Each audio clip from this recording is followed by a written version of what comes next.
अब बात करेंगे अगली बड़ी खबर की, जहां आज से कांग्रेस का 3 दिवसीय चिंतन शिविर। सोनिया गांधी के साथ 430 प्रतिनिधि भी इस दौरान चिंतन शिविर में शामिल होंगे।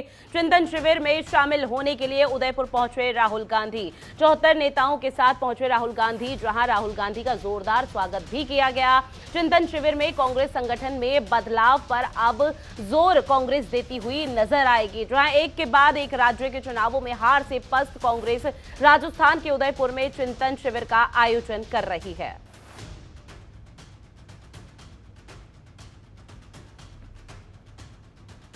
चलिए अब इस बीच आपको सीधा लिए चलते हैं जहां मल्लिकार्जुन खड़गे प्रेस कॉन्फ्रेंस कर रहे हैं। क्या कुछ और किन मुद्दों को उठा रहे हैं वो सुनते हैं। लेकिन जो चलने के लिए तैयार है और हमारे उसूलों पे जो चलते हैं, हमारे आइडियोलॉजी पे जो चलेंगे, जो सेक्युलर फैब्रिक हमारा है, उस सेक्युलर फैब्रिक को मानने वाले, लोकतंत्र को मानने वाले, संविधान को रेस्पेक्ट करने वाले, उनके साथ हम चलेंगे।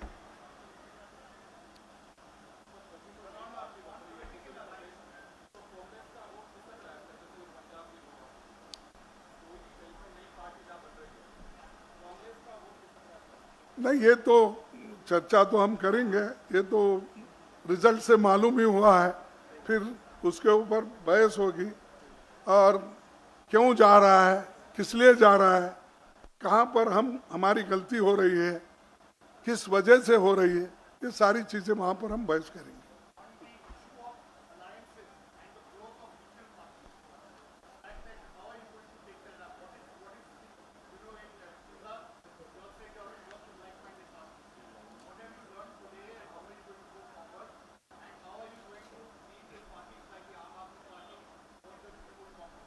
See, first, we want to set right our house properly.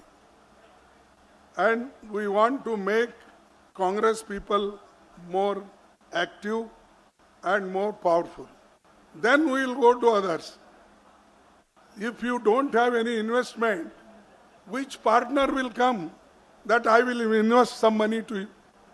That's what we are going to do it. That's why after making ourselves whatever deficiencies are there, those things will be discussed and with some proposal will come forward, and whosoever accepts this. और इसी खबर पर ज्यादा जानकारी के साथ संवाददाता ममता चतुर्वेदी दिल्ली से लाइव जुड़ गई है। ममता, कांग्रेस चिंतन शिविर करने जा रही है और पहली बार जो चिंतन शिविर था वो 1998 में किया गया था। हालांकि कांग्रेस के भी देश भर में क्या स्थिति है उससे कोई अछूता नहीं, हर कोई जानता है, लेकिन अब क्या लगता है कि इस चिंतन शिविर के बाद क्या कांग्रेस वाकई में मजबूत होती हुई नजर आएगी? जी बिल्कुल, देखिए ऋतु, कांग्रेस पार्टी की कोशिश तो यही है कि चिंतन शिविर के बाद मुमकिन है कि कुछ मजबूती जरूर दिखे, क्योंकि कांग्रेस पार्टी के तमाम नेताओं का यही कहना है। मकसद से कांग्रेस पार्टी के तमाम बड़े नेता जो हैं वो शामिल हैं। कांग्रेस पार्टी की राष्ट्रीय अध्यक्ष सोनिया गांधी, राहुल गांधी, प्रियंका गांधी, इसके अलावा मुख्यमंत्री भूपेश बघेल छत्तीसगढ़ के मुख्यमंत्री, राजस्थान में क्योंकि ये कार्यक्रम हो रहा है, तकरीबन 350 से अधिक नेता हैं इस पूरे कार्यक्रम में जो शामिल होने वाले हैं। और कांग्रेस पार्टी का दावा यही है कि इस संकल्प शिविर में इन तमाम चीजों को लेकर चर्चा होगी कि आखिरकार आगे, क्योंकि आने वाले समय में लोकसभा चुनाव है, उन तमाम चीजों को लेकर कांग्रेस पार्टी की रणनीति क्या होगी। इसके अलावा देखा जाए तो तमाम राज्यों में जिस तरीके से कांग्रेस पार्टी की हार हुई है, वजह क्या है, इन तमाम चीजों को लेकर कांग्रेस पार्टी नव संकल्प शिविर में चिंतन करेगी। और इसके अलावा क्या संगठनात्मक बदलाव की जरूरत है, और अगर बदलाव की जरूरत है तो वो किस तरीके से होना चाहिए। इसके अलावा कांग्रेस के कार्यकर्ताओं में जान किस तरीके से फूंकना जरूरी है, क्योंकि देखा जाए स्थितियां बहुत ज्यादा विपरीत हैं, खासतौर पे कांग्रेस पार्टी में।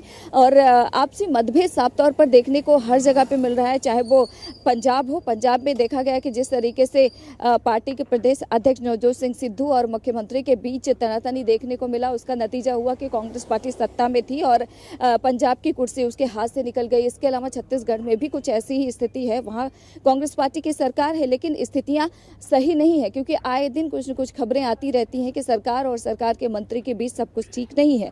अगर हम राजस्थान की बात करें, जहाँ पर मौजूदा सरकार है कांग्रेस पार्टी की, अशोक गहलोत और सचिन पायलट के खिलाफ लगातार दोनों में ही एक दूसरे के खिलाफ बयानबाजी करते रहते हैं, क्योंकि ऐसा कहा जाता है कि राजस्थान में प्रदेश अध्यक्ष सचिन पायलट थे, उन्हीं के नेतृत्व में चुनाव लड़ी, लेकिन मुख्यमंत्री बनने का समय आया तो अशोक गहलोत मुख्यमंत्री बन गए और तब से देखा जाए तो सचिन पायलट के जो कार्यकर्ता हैं उनमें नाराजगी साफ तौर पर देखने को मिल रही है।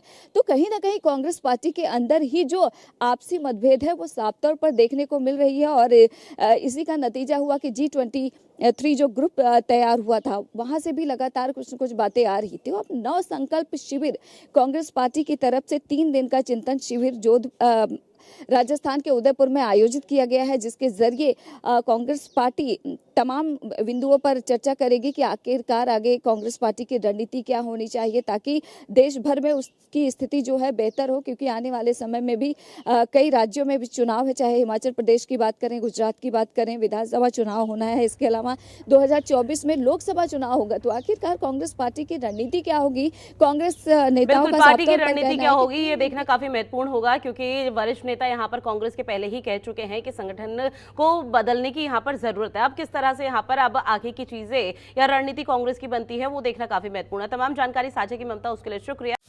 खबरों के निष्पक्ष विश्लेषण के लिए सब्सक्राइब करें Jantantra TV and press the bell icon. Never miss any update.